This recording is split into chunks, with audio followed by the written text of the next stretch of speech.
So in response to both the Johns, John Hasse talked about battle rhythm within Scrum a little bit. John Margolis talked about sticky notes and some of the tools associated with it. In the current environment with COVID-19, everyone's working remotely, or not everyone, but most are working remotely. And so people are distributed. Adrian, Steve, I know you guys have done some stuff with remote. So I'm going to toss it to you first. What have you guys seen that has helped you succeed implementing agile tools in a distributed environment?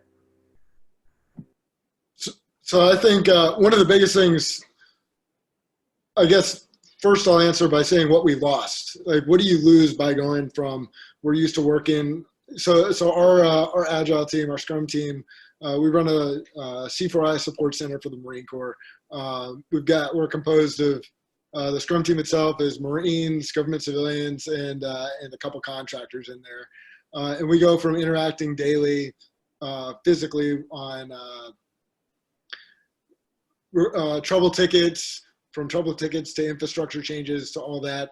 And now suddenly we only can have 2 to 3 of us in the office at any given time. So I think technology, I said to my team last week, like, if this had been 10 years ago, it would have been a completely different scenario. We would not be as effective as we still are.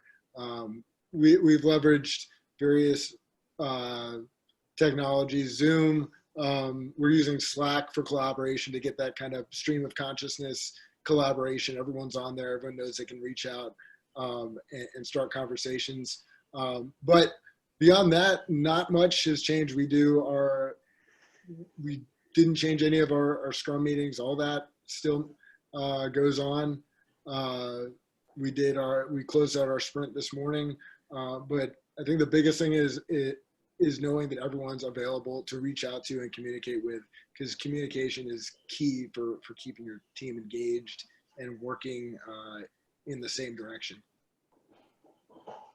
So for the McTissa AI cell, we started, if I can just back up a little bit, before we implemented Warfighter Center Design and Scrum, we had a general goal for our project, but really like no structure to wrap around it to ensure that we were making progress. It was very little actual accountability, right? So, and our team was hungry for it before I attended the courses and came back and implemented.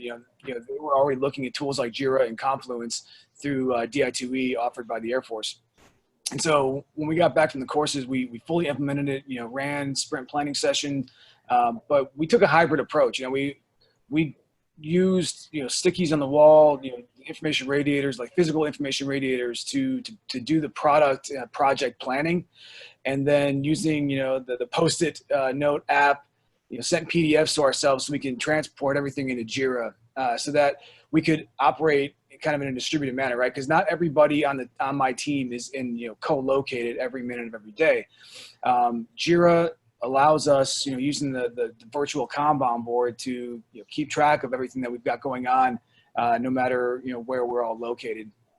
Other tools that we've used have been Slack chat, Zoom. We're starting to find out just what DCS can handle, as it was was it the Portal 1 released recently? So, all of those, and luckily we're at the unclassed level with our project right now too, so that we're able to leverage those tools.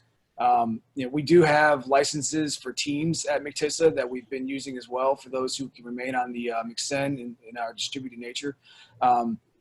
We ran a sprint review, retrospective, and planning session all virtually due to these, because we have access to these tools. So I think having DI2E, Jira, Confluence, Bitbucket, all those tools really, really saved us, during the COVID-19 kind of epidemic shutdown. It didn't really impact our mission much. The folks that need to go into work to do the hardware integration are there. Those of us who are not needed for anything else outside of, work on the computer are not. Those tools are, it was just serendipitous, fortuitous that we chose to use them in the way that we did when we did, because when we got to this point where we could not all be in the same location at one time, it didn't really matter. We're able to keep pressing.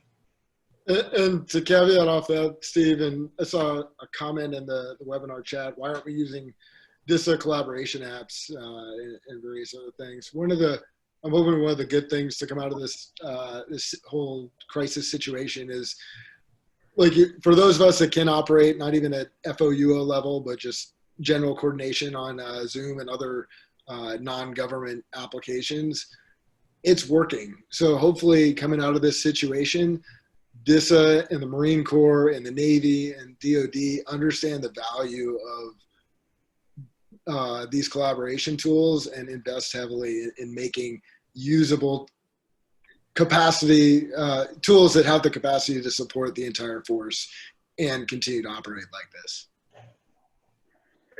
Lieutenant Colonel Henry said it right before, create a crisis, right? So this is the crisis, and we need to understand that we need a lot of these tools to actually function. And kind of going back to what Steve said too, my team had really, after adopting Scrum within the recent past, last 6 months, we've really come to rely heavily on the information radiator within our own space.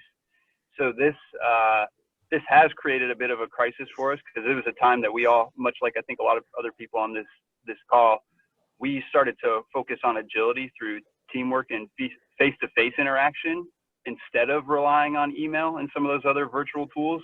So now looking at how we keep that momentum and collaboration going in this distributed type environment is huge for us. So this is the crisis that we're looking for to make sure that we come out better on the other end.